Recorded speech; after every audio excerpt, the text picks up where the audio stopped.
Good morning, Rotarians and guests. Welcome to the Rotary Club of Hudson. I'm Ron Strobel, the Sergeant at Arms. Our invocation this morning is by Jim Young.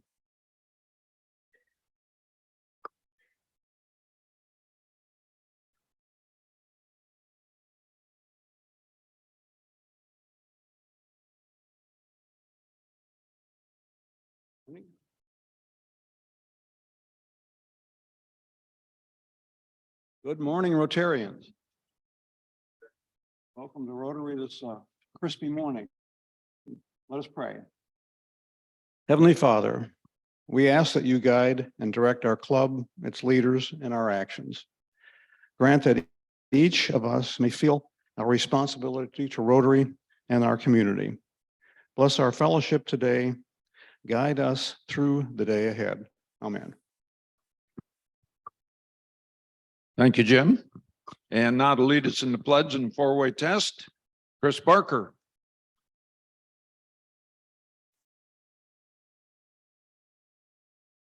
So if your last name starts with a B, you're in line these next few weeks. Thank you. Good morning, Rotarians. If you would please join me in the Pledge of Allegiance. I pledge allegiance to the flag of the United States of America and to the republic for which it stands, one nation, under God, indivisible, with liberty and justice for all. And then if you'll join me in the four-way test of the things we think, say, and do. First, is it the truth? Second, is it fair to all concerned? Third, will it build goodwill and better friendships? And fourth, will it be beneficial to all concerned? Okay, stay here. Since this is a new month, we have a lot of new birthdays. Mike Lewis, July 1st. Tom Tobin, July. How come they say July? Okay, we're going to August. Marilyn, it's your fault. You put them all on there.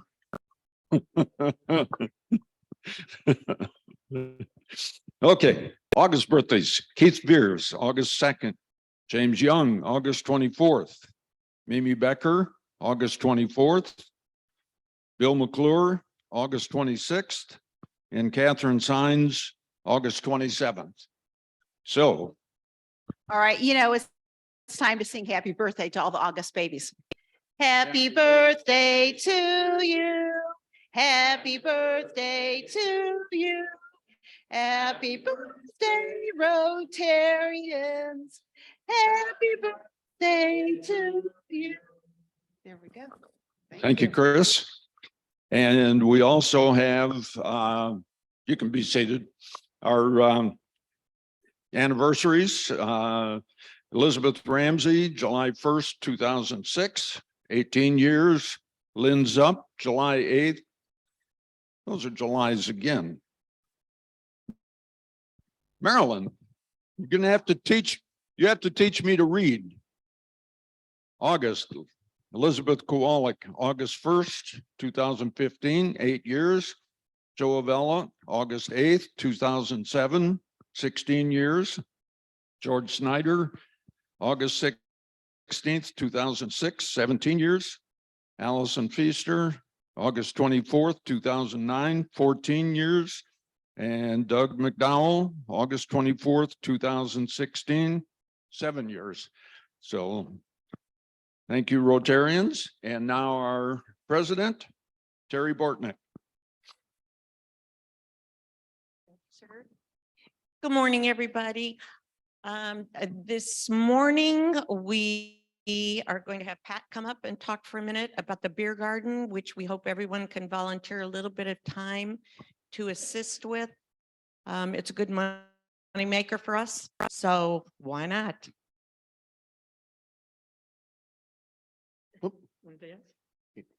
No, I don't dance very well.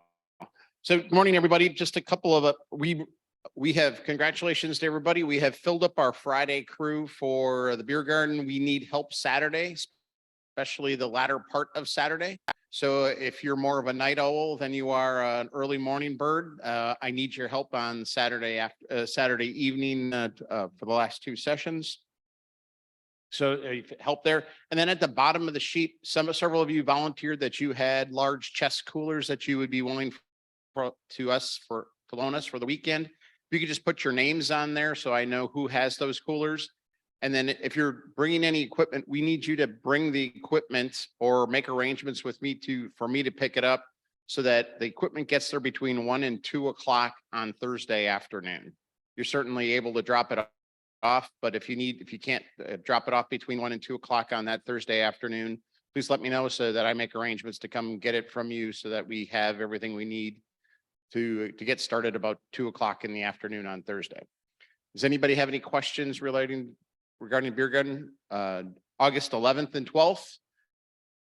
We're hoping this year that we can raise about $5,000 from the festivities, but also market our Rotary Club to a lot of people that are downtown that Friday and Saturday as well. Look forward to working with everybody. And then a last personal plug is keeping your prayers about the 30,000 young people that are gathering in South Korea right now for the 25th World Scout Jamboree.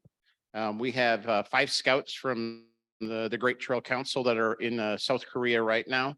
It's one of the greatest opportunities to see that there is a possibility of peace in the world when you get 30,000 youth together and they all collectively are having a great time together and all the barriers that normally are there get broken down.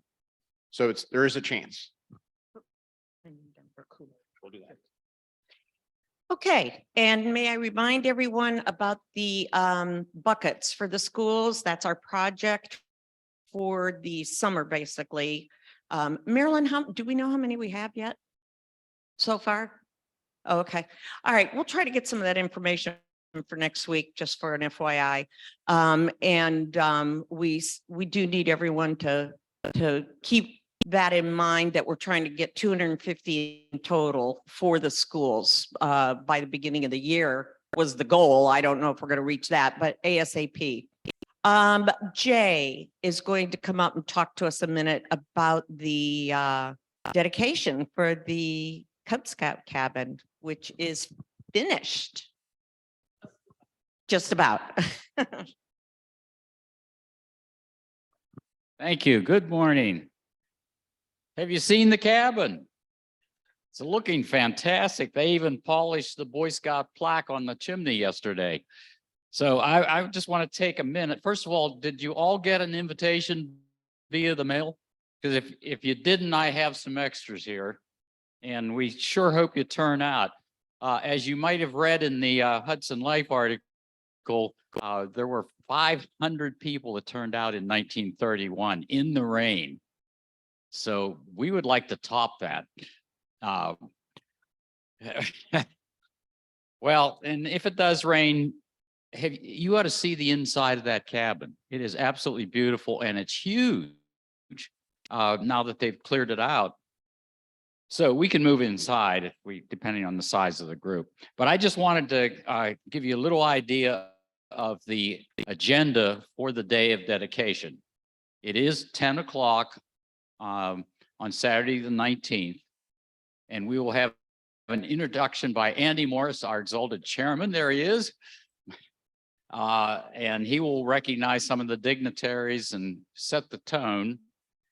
And then Father Joe will bless the cabin and I think also lead the Pledge of Allegiance. Then we have Chris Foster, who will talk about the city's involvement with the cabin and the help we've gotten to get this project rolling. Then Tom Vince. Tom Vince is so excited about this. He's been emailing me for 2 weeks regarding ideas he has for his speech.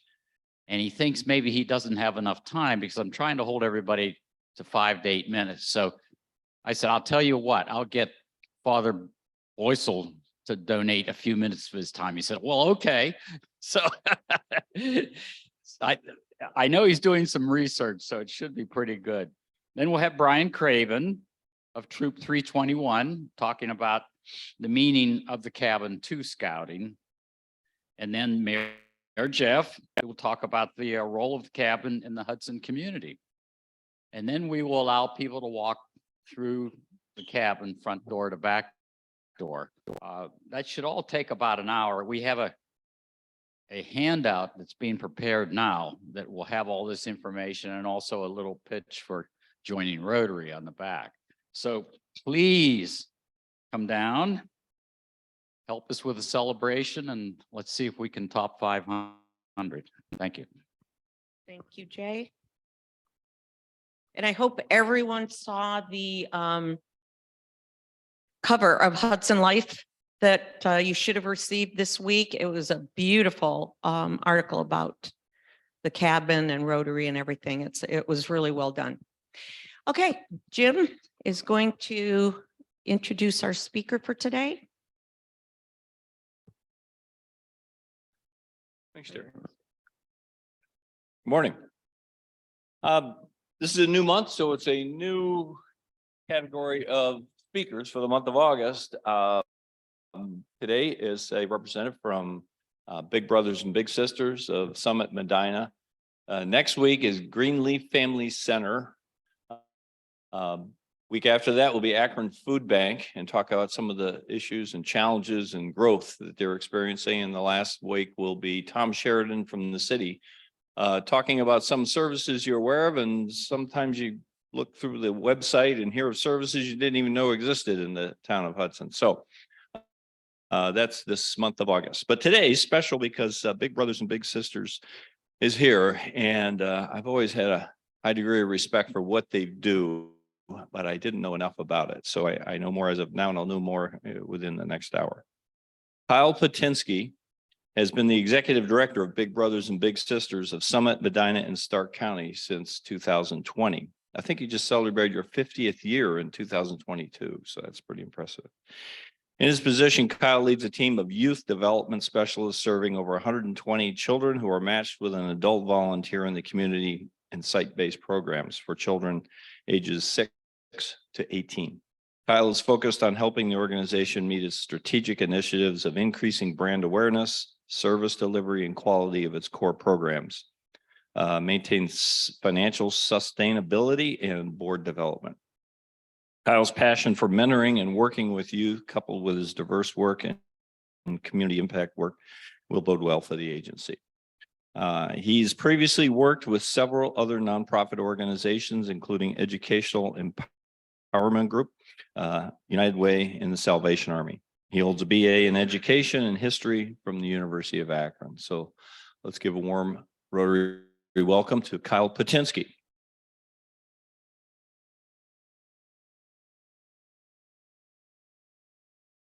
You end up having to use this. All right. Do you mind if I use this box for activity? Sure. All right, perfect. All right. So how's everyone doing this morning? Awesome. Thanks for having me. My name's Kyle Patinsky. Thanks, Jim, for the introduction. I'm the executive director with Big Brothers and Big Sisters. I've been with the organization for about 3 years. So I took over the organization right during COVID. So taking over a nonprofit during a national pandemic, just check that off my bucket list here. So it's been a long 3 years. I feel like, you ever see the pictures before the presidents took office and after they took office? Like, that's how I feel, right? Taking over a nonprofit during a pandemic, like, oh, I didn't have gray in my beard. Like, it was good. But yeah, it's been a journey for me, and I'm excited to share a little bit more of what we do today. Jim, how long do I have to speak? Would you say 20 minutes? 8:20, perfect. All right, just I can talk a lot. This is one of our site-based programs up here before I go in. Our site-based programs are where we match high school students. They serve as the Big Brothers and Big Sisters to elementary and middle school students. We currently have about 11 programs all throughout our Tri-County area. And this was their end activity for the year. We took them to Scene 75 and I did some laser tag, and Scene 75 in Brunswick is really great partners for us. So if you can go on to the next slide. All right, So instead of like talking a lot about kind of what we do, I'm going to show you what we do. So if you look at you're probably wondering like, what are these pink pieces of paper for, right? There's nothing on them. What are they for? Well, I'm going to do an interactive activity to showcase the power of mentorship and resources. So traditionally with big brothers and big sisters, we served at-risk youth. And I'm calling and COVID has kind of changed the game with our youth. So instead of calling them at-risk youth, we're going to call them lower resourced youth for today. Okay. So who has 3 pieces of paper? Can you all raise your hand?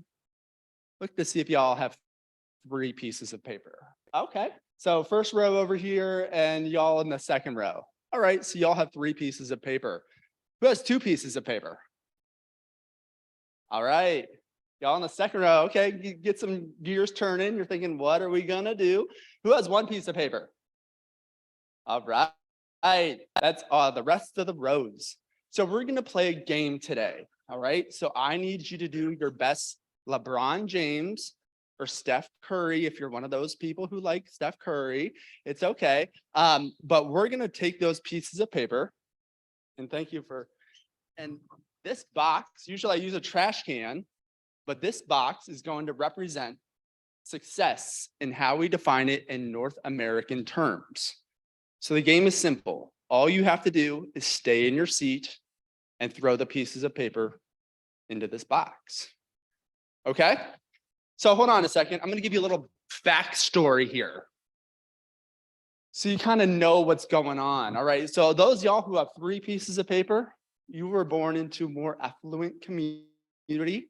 Your parents have many diverse and social connections. You've never had to struggle for food. Money is not an issue to you all. And most importantly, your parents make the right decisions for you when you were born to set you up for the future. Okay. So our first people, you all are going to be called our wealthy Wallaces. So all I need you to do is crumple up your pieces of paper and just throw them into this throw them into this box. Now, I know y'all are thinking like, why are we wasting paper? It's pink paper. I ordered white. I can't use it. So that's why we're throwing these away. But first, let me come to you all.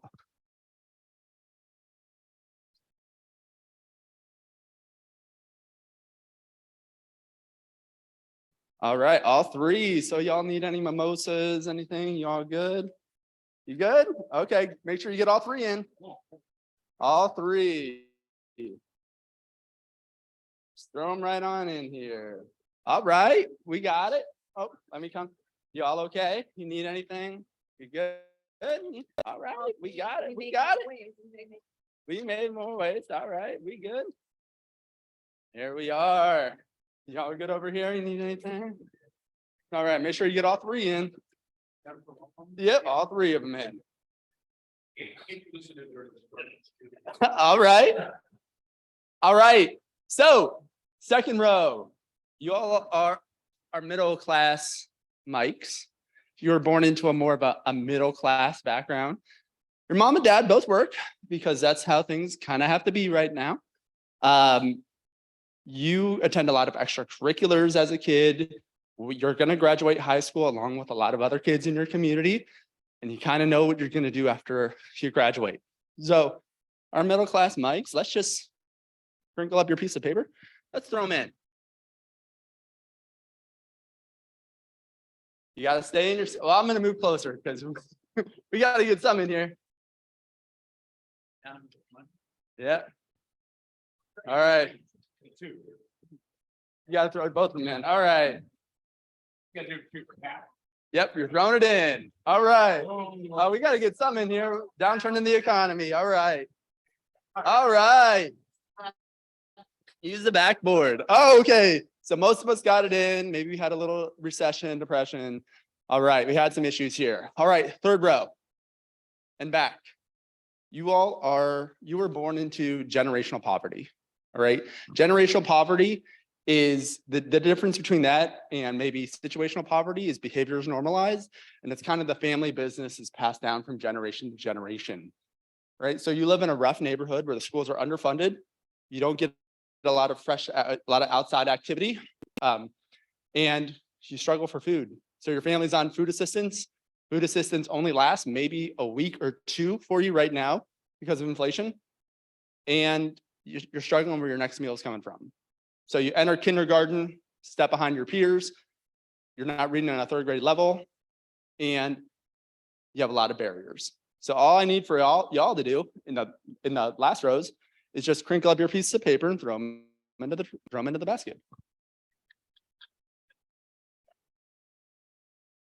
Oh, we got a paper airplane here. Oh, close. Oh, all right. Oh, okay, I got you. Throw me an alley-oop. All right. All right, so let's unpack that activity a little bit.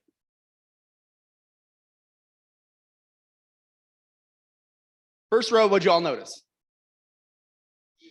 It was easy. Why? Because I was close. Did you see success? You saw success right here, right? You had a lot of chances to achieve it, right? You had a lot of ways that, hey, success is coming to me. I have a lot of chances. Even if I screw up, I got 2 more chances. And it's kind of coming to me. It was kind of easy, right? Second row with 2 pieces of paper. What'd you all notice? Little bit more difficult. Anything else? 50-50 shot, right? Was anyone in the second row kind of jealous in the first row? Were you kind of like, hey, why is success coming to them? Like, what's going on? Like, I got 2 shots, they got 3 shots. Success came to them. All right, last row, what'd you all notice?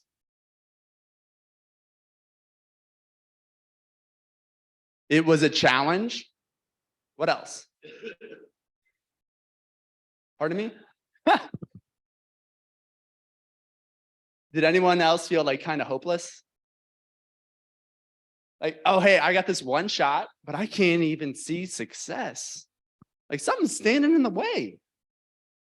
So, like, there's a recent article that came out from a journal called The Atlantic. They said getting out of poverty requires 20 years of absolutely nothing going wrong, right? So the kids that we serve, a lot of them come from the generational poverty background. And the chance of them getting out is just like y'all in the back. You had 1 shot. I'm trying, but like there's success right here. I don't even see it because my family's never been there. Or maybe no one in my neighborhood's been there. It's kind of been our family business. But if you do realize, like I gave someone an alley-oop. Someone threw me the ball, gave me an alley-oop. And that person served as their mentor. Or we call mentors bigs in our organization and our mentees littles. So when youth have a mentor, statistically speaking, they earn $350,000 more in their lifetime. They're 90% more likely to hold leadership positions. And they're more likely to volunteer in the community. And they do a lot better on a plethora of community tests, right? So when the child grew up in a situation like that, and they have a mentor, they have someone to show them the ropes. They have someone to help guide them through high school, help to advocate for them in school, and also prepare them for college and career readiness, right? And they walk alongside them. So like youth born in that kind of in that situation, it's a really tough situation to get out of. So that's why Big Brothers and Big Sisters is here for mentorship and to help youth on those situations. So if you go to the next slide. We'll skip this slide for right now. Go on to the next slide. Our mission at Big Brothers and Big Sisters is to create and support one-to-one mentoring relationships that ignite the power and promise of youth. You can go on to the next one. And our vision is that all youth achieve their full potential. And when I took over the organization, I quickly realized that we cannot serve every single kid in Summit, Medina, and Stark counties in our one-to-one model. So that's why we rely on our community partners and other mentoring organizations. So locally, like we coordinate a mentoring collaborative in Summit County, where we bring all the mentoring organizations together. We talk, how can we do better? Because if you look at Summit County, youth violence is up. Mental health is down for kids dramatically post-COVID, right? Academic achievement is down. We have to do better as mentoring organizations and as nonprofits. So here today, I'm representing Big Brothers and Big Sisters, but if you want to get involved in any mentoring organizations, I can talk you through that, because right now, kids need a mentor now more than ever. My organization, traditionally, we serve at-risk youth, but COVID has kind of changed the game on everything. We probably serve 75% at-risk youth, but now we're seeing that like about 25% of our kids come from these first two rows. They come from wealthier backgrounds and they come from more middle-class backgrounds, because parents may be working, they may be there physically, but mentally, spiritually, emotionally, they may not be there for their kids. And my organization is not the only organizations that's seeing that. It's all the mentoring organizations and youth serving organizations in Summit County. All right, if you go on to the next slide for me. All right, we strive on accountability at Big Brothers and Big Sisters, because when you match kids and adults in the community, a lot of things can go wrong. And to put that in perspective, every 7 seconds, a child predator tries to join a youth serving organization like mine. Every 7 seconds. So we always have to be on our game and on our marks to make sure that these kids are safe. So we do that by partnering with parents, guardians, volunteers, and other in the community who are accountable to each child. So with Big Brothers and Big Sisters programming, we have to have the parents on board 100% of the time. When bigs and littles are meeting in the community, after their outings, we're gonna call the parent up. We're gonna do a Zoom meeting, talk to them about the outing, because a 7-year-old and 8-year-old, they may not recognize the signs of grooming, abuse, or neglect. But you know what? The parents will, because we put 100% of our parents through a youth safety training that's validated through Big Brothers and Big Sisters of America to keep these kids safe. So we aspire for higher aspirations, greater confidence, better relationships, avoidance of risky behaviors, and educational success. You can go on to the next slide for me.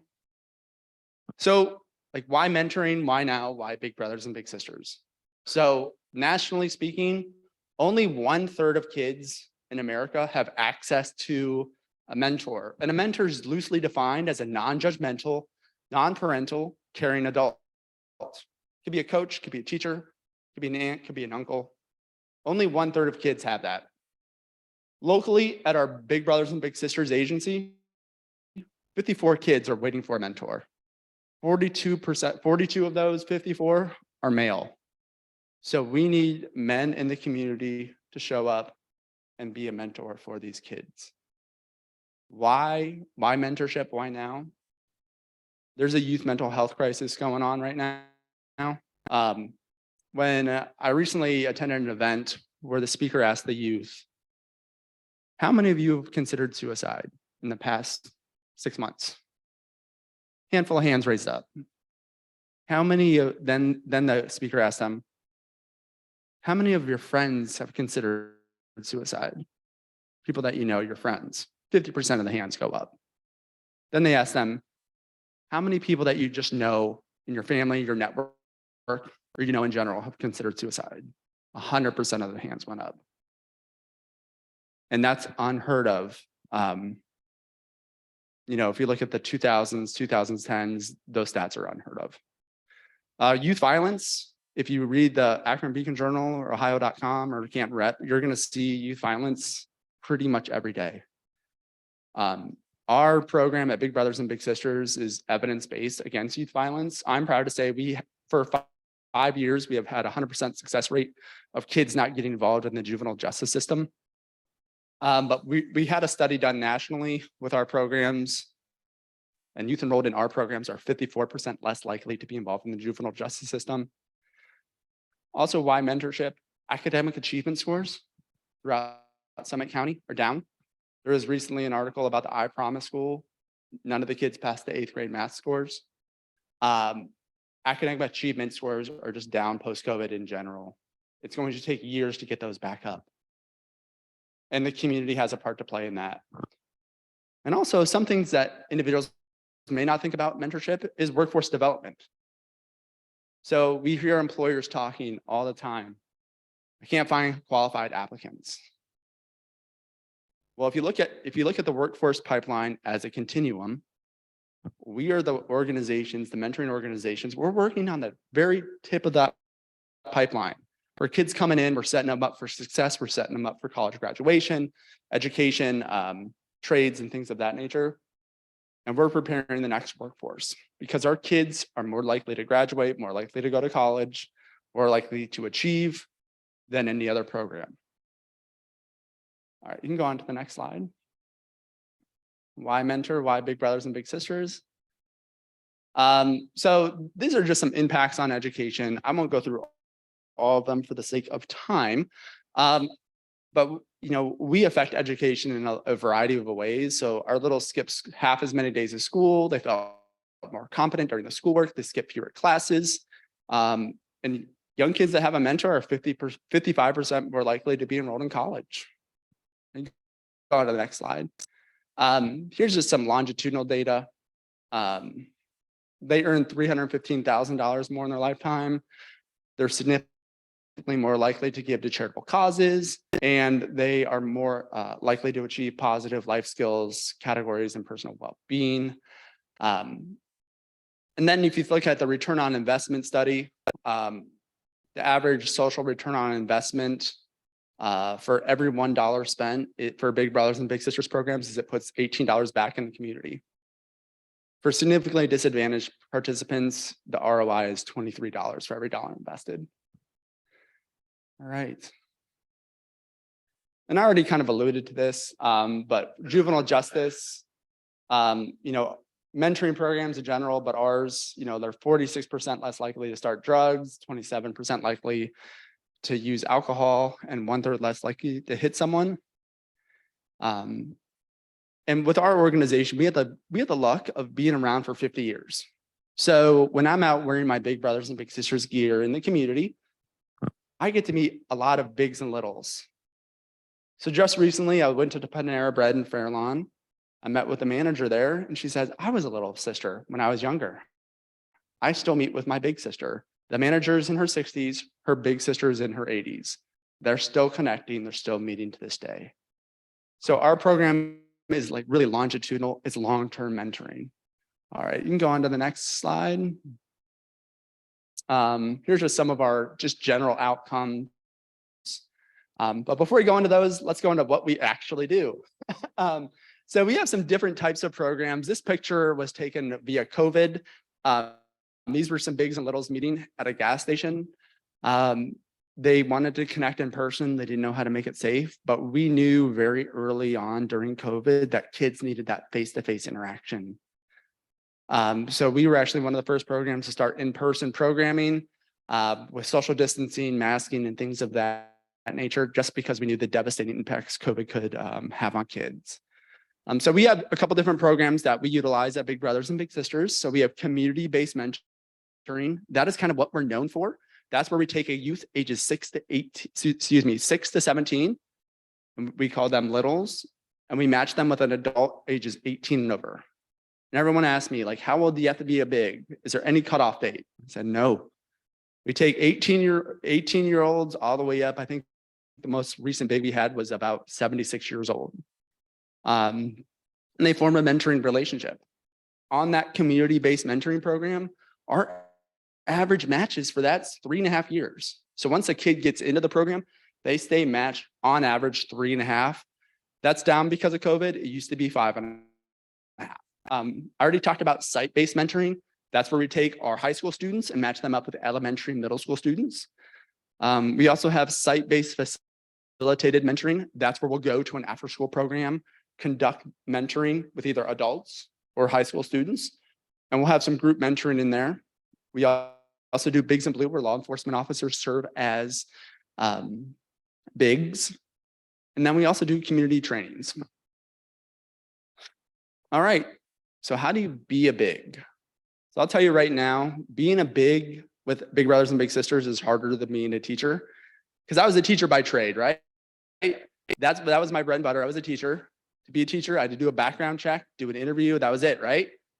Well, with us, we're asking for a 1-year commitment. You have to be 18 and older. You have to touch base with your little, 1 to 4 times a month. And we're asking for a 4 to 8 hour commitment every month. The process to become a big is like you do an application, takes about 20 minutes to go through. You have to put references in, you have to put your driver's license in. Like we check everything for their bigs. So after that, we'll do an in-person interview or Zoom interview. That usually takes an hour to an hour and a half to go through. We'll check your references. We do a DMV search. We do a BCI, FBI background check. We'll do a Google search. We'll do a social media check. Anything that we can to get to know you, but also to see there's no red flags. So here's the enrollment process, which I kind of alluded to. You inquire online, you apply, we'll check your references, we'll do a background check, we'll do an interview with you, and we'll match you with a kid that you would like to be matched with. So you'll have preferences during your matching time. You can say, hey, I want to serve 6 to 10-year-olds, or you can be one of those really nice people that we desperately need who want to serve teenagers. And you can say, hey, I'll take anyone 13 and up. So the process of the enrollment process is geared because we really want to get to know you. Because we're not in the business of making short-term matches. We're in the business of making long-term matches. Because people come in and out of these kids' lives day after day, year after year. We want to be the stable person that's there in and out in this kid's life. A lot of people think they need to have a superpower or be an Avenger to be a mentor. And all I say to people is you have to show up and show that you care. That's 99% of mentoring. Show up when you say you're going to show up, care about the kid, and wow, amazing things are going to happen. All right, go on to the next slide. All right, so what are some ways to get involved with Big Brothers and Big Sisters? You can join a mentoring program. You can become a big. So for an hour a week, 30 minutes a week, you can make a difference, a generational difference in a kid's life. It only takes 30 minutes to an hour a week. So join a mentoring program. You can become a community-based big. You can also, if you have law enforcement officers, you can become a big and blue. We have many community advisory councils that you can serve on because we want to listen to the community and make sure that we're doing the right things in terms of mentoring. We also offer couples matches. So if you and your significant other want to serve as a big, you can do that together. And with our couples matches, we see phenomenal outcomes because there's 2 vested people involved in that relationship. So we have couples matches that have been matched for 50 years still with our kiddos. Then you can also attend one of our events. So we have community events all the time. Every month we have an event. We have fundraisers. We have Big for a Day. We have recruitment events. Our next event was going to be August 18th. We're going to have an event with the Akron Police Department and with our kiddos. You can go on to the next slide. So our goal for 2025 is we want to have 500 matches by 2025. Right now, we're at about, I would say we're going to be about 200 by the end of the year. We're on track to hit that goal.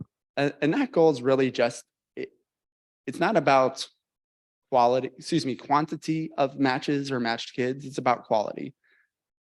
Because I'd much rather have 100 matches that their lives are changed through the program than 500. So we want to have 500 life-changing matches. So I want to give about 10 minutes to open it up for Q&A or any questions that you may have regarding the program.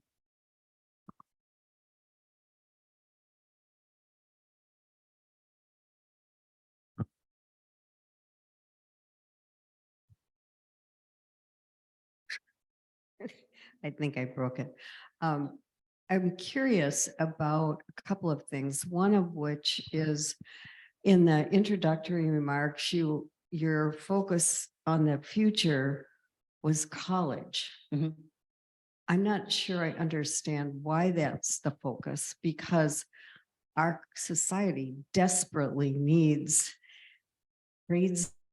people that have skills that make life work. And Yeah. sometimes that's actually much more lucrative than college. Yeah. And I'm a college professor and I have seen way too many kids, first generation, who should not be in college. That's not where their passion is. And that's not where their desired future is. Yeah. And so that was one question. And I guess the other one has to do with the issue of hope. And it's not, I think we can't get ourselves in the position of blaming COVID for all of this, because that's an excuse that we don't have to take responsibility for. I think what I hear from young people has to do with the fact that they're not sure they have a future on the planet. So I'm wondering, how do you get beyond the COVID scenario? Sure. Let me answer the first question first. So when I talk about college, it's really college and career readiness. So we're focusing on, the 5 E's, entrepreneurship, So we're focusing on the trades, we're focusing on enlistment, enrollment, entrepreneurship. We want to make sure every one of our littles has a path forward post-graduation, whatever that means to them. So that really college and career. So that's our game plan. So it's just not college. I apologize on that. Now, in terms of the hope comment, so a lot of these kids and a lot of these families, 100% agree with you, feeling hopeless. Look at the average rent in Akron and look at the average wage. Families can't even afford rent. And if you look at a lot of the youth violence going on, economically driven, because food stamps are getting cut off. I can't afford rent. So how can we help these kids? And I would say it starts very young, but also we not only mentor the kids, but we have to mentor the parents. Because we actually provide a family resource coordinator for every single one of our parents to connect them to resources in the community, whether it be utilities, whether it be food assistance, a job, upskilling, things of that nature. If we can stabilize that parent's life, then the kids are just going to do better. So that's one way that we're doing it. Now, in terms of not blaming COVID, I feel like that's something as our community in general needs to get over, right? Yeah, it happened, but now we're in the situation. Now, what are we going to do about it? Just compare. Okay. No. Hey, great presentation. Thank you for coming today. I think I really applaud what you're doing. I'm 90 years old and I've had my share of successes and failures. And I can trace the best outcomes that have come from those where I have sought out the mentor. I didn't have a program around me like you to do it. And I found that reaching out to a mentor, sometimes they don't even realize that they're your chosen mentor. It's just that you ask them for help or you ask them for advice and they give it. And sometimes it's quite a surprise to them many years later when you declare them as a mentor. They will say, I'm not your mentor. And you will say, yes, you are, because I chose you to do that. Anyway, it's really pushing up from inside rather than coming down from above. And if they don't have a program like yours available, then push up from the bottom. Yeah. And I would say how many of us, our lives have been changed by that one person in our life? It's not, we have a kind of a hidden rule in our society. It's not what you know, it's who you know, right? And a lot of kids and a lot of families, they don't have access to that one person that can change these kids' lives forever. And then when you talk about mentoring and just in general, it's phenomenal that, we just have to create those natural mentoring connections with coaches, teachers, parents, aunts, uncles, and things of that nature. Go ahead. Hi, I'm Patricia Getz, and I want to thank you for coming. I'm a child and adolescent psychiatrist, and I can tell you every day that I see kids, we think of trying to get them into big brothers, big sisters, and there aren't enough people Mhm. to take care of them. One of the things people don't understand is many of the interventions in child and adolescent psychiatry don't have a lot of evidence behind them. And Big Brothers Big Sisters does. There is the Blueprints for Violence out of Washington, D.C. does rank it as one of the highest evidence-based interventions. And so we need to really support you. The other thing, if anybody ever wants to read a good book about mentorship, it's called On Playing a Poor Hand Well. And it talks about the real impact of mentorship on children. So again, I thank you so much for this presentation. Thank you. And I forgot to allude to how our families get into our program. I'll just dive into that for 3 minutes. But our families, the majority of kids that come to our organization, they're referred by parents, grandparents, or care providers like psychologists, psychiatrists. We're seeing a great uptick of grandparents taking custody of the kids because of the opiate epidemic going on. But really with that child process, we do the same type of thing but we don't background check our kids. So they do an application. We will do an interview with the parent and the kid.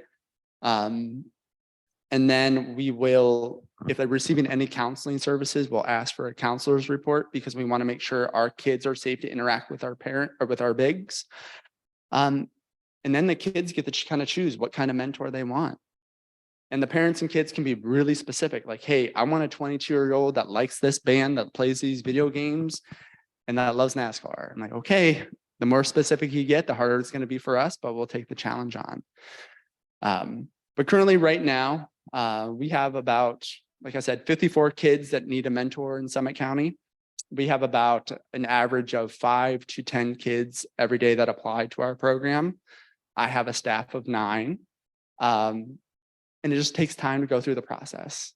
So right now we are looking to keep growing and to keep matching these kids and doing the best job that we can. So I'll be up here. I'll have my card. I do have some flyers up here that you can take if you want to get involved in the program. And then we will have our annual fundraiser coming up. It's a wine tasting, beer tasting fundraiser on November 4th. It's called Grapes for Kids' Sake. And that's where we award our Big Sister and Big Brother of the Year. But that's also how we support our organization. Yeah. Yeah. So it's a couple. How do you keep your stats on your children that are involved in foster care that are aging out, how they've been able to be helped?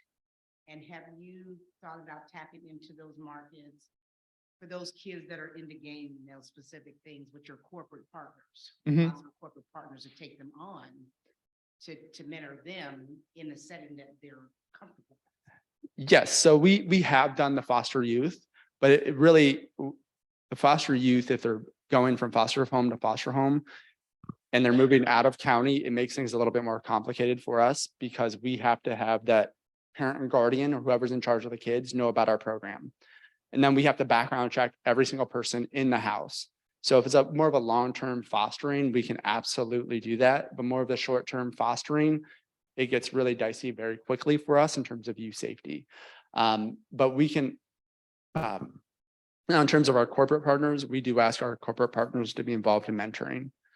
So we have a lot of great corporate partners that come out and we actually recruit mentors from them. But right now I can say like we have areas of Summit, Medina, and Stark County where we have a lot of bigs, but not a lot of littles, or maybe we have a lot of littles and not a lot of bigs. Having 3 counties is great, but it also is tough because I want to match everyone. Everyone has their own preferences in the geographic areas. Is it possible to get with Children and Family Services that when people are becoming foster parents, because their kids are more at risk, to also go through the training for this program. So when kids move, they still, because they've already been vetted, Mhm. you have access to them. It's a great idea. We do have a relationship with Summit County Children's Services. And we're partnering with them on a Love Akron initiative, for the 306 initiative, where a lot of kids are getting placed out of home foster care. But we didn't think about partnering with the parents of the foster parents to serve as bigs if their kids are moving. 'Cause I That's a think perfect that would idea. keep your continuity with kids, if they're being vetted at the same time to become a foster parent, to be part of the big girls and brothers system. Mhm. So their kids will always be able to move freely. That, I think that will also keep kids from getting lost in the system. I agree. That's a huge issue with foster youth. As soon as they're emancipated from the system, they're on their own. They don't have a lot of resources. Now, no one to turn to.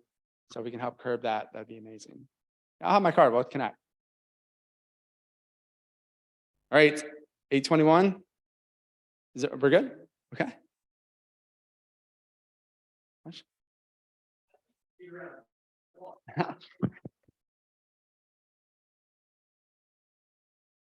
Appreciate Terry had to leave, so I get to take over and finish up our meeting. But I got one job for you to do real fast. Our Rotabuck raffle. Payout is $12 for the raffle. Jackpot, $312. It's starting to get up there in terms of cash. So real fast. First of all, if you would draw a number for us. 923-841. 841.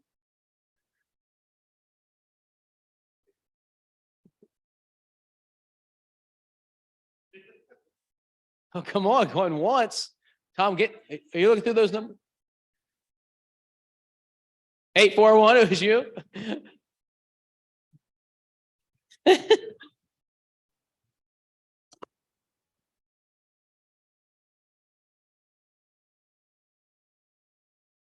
First of all, I'm gonna give you your $12. Don't you spend that all in one place. All right, give me your ticket here. And then you see there is a black one in there. Okay. No, not. Well, the jackpot's going to go up, so that's good. I'll just say that when I was a boy, I grew up in a single parent home in a very poor area of town. I wouldn't even say like neighborhood, because I lived in so many neighborhoods because this is what you do when you're poor, you move around a lot. And there was a man and his wife who were at a church, and back in the 70s, they used to drive buses into poor neighborhoods, pick up kids, take them. And this fellow, Steve, took a liking to me and my brother. He must have been in his 20s, something like that. And he drove this, it was old school bus made church bus. And this is before laws and such would allow you to do this. He let me stand up front and change the gears. And so he would say, I'll push the clutch, you go. And then he'd be, all right, we're going to downshift. So I'd have, and I learned how to drive a manual transmission at like 8 years old. Okay. I'm up here changing these gears. I never drove one until I was like, a 21, something like that. This woman left her car at my house. She was visiting my wife and they went off in her car. And she said, can you bring my car over? And I said, sure I can. And I went out and got in it and it was a stick. And I had never, ever driven a stick in my life other than changing gears on a school bus. So I said, how hard can it be? I remember when I was 8 years old on the church bus. And sure enough, I was fine. Took off, everything went well. I think mentors make a huge difference in the lives of children, and what you're doing is good work. It's God's work. So, hey, everybody, have a great day. Be great today. Stay out of trouble and make a difference in somebody's life. All right.